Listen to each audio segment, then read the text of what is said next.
आज कहानी उस प्यार की जिसने अपनी जिंदगी के आखिरी पड़ाव में फिर मिलने का वादा किया। कहां कैसे पता नहीं, शायद अगले जन्म में।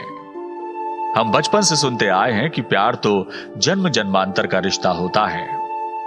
अमृता और इमरोज के प्यार को देखकर इस बात पर विश्वास करने को जी करता है।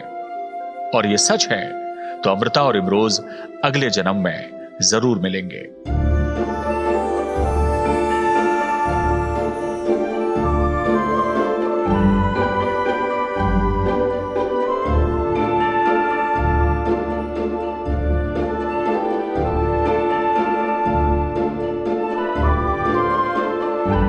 सच्ची मोहब्बत की तलाश किसे नहीं होती। शायद ही कोई शख्स हो जिसके तसव्वुर में अपने हमसफर का ख्याल ना हो, जो ख्वाबों से निकलकर हकीकत का जामा पहने जीवन को महका जाए। अमृता को भी ऐसे ही प्यार की तलाश थी जिसकी खुशबू उन्हें साहिर लुधियानवी की जानिब से आती महसूस हुई।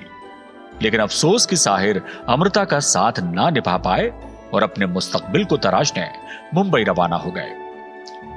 अमृता के दिल का हर गोशा जो साहिर की मौजूदगी से रोशन था वो वीरान हो चुका था।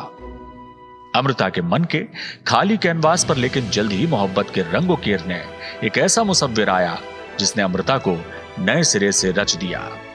और ये मुसव्विर और कोई नहीं, इमरोज थे। अमृता अपनी किताब आखिरी खत का कवर बनवाने के सिलसिले में पहली बार इमरोज से मिली थी। पहली मुलाकात में उन्हें इल्म भी नहीं था कि यही वो शख्स है जो उनकी किताब का वो सपहा बनने जा रहा है जो हमेशा मुड़ा रहेगा। इमरोज भी इस मुलाकात के बाद अमृता के हो गए और ताउम्र रहे। इमरोज ने धीरे धीरे अमृता के घावों को भरने का काम किया। ऐसा नहीं कि अमृता साहिर को भूल गई हो, लेकिन उनको अब साहिर के बिना जीने में तकलीफ नहीं रही।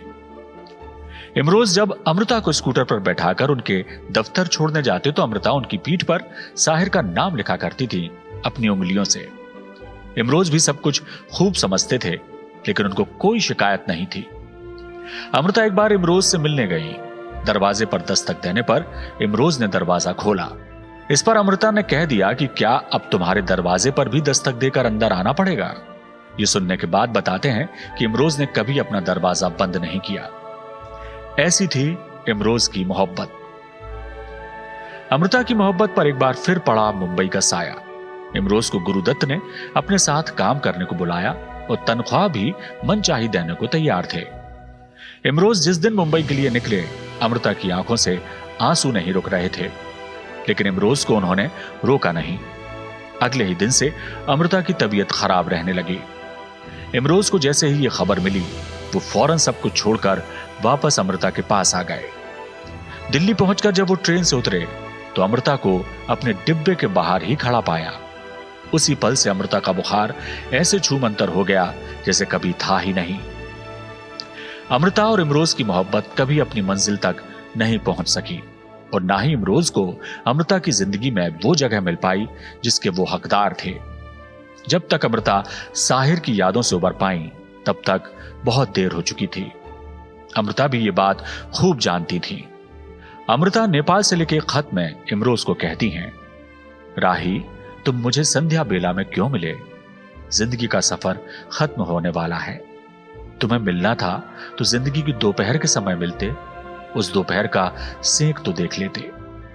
दोनों के प्यार ने बहुत खूबसूरत सफर तय किया, लेकिन मंजिल न मिल पाने की कशिश जरूर बाकी रह गई।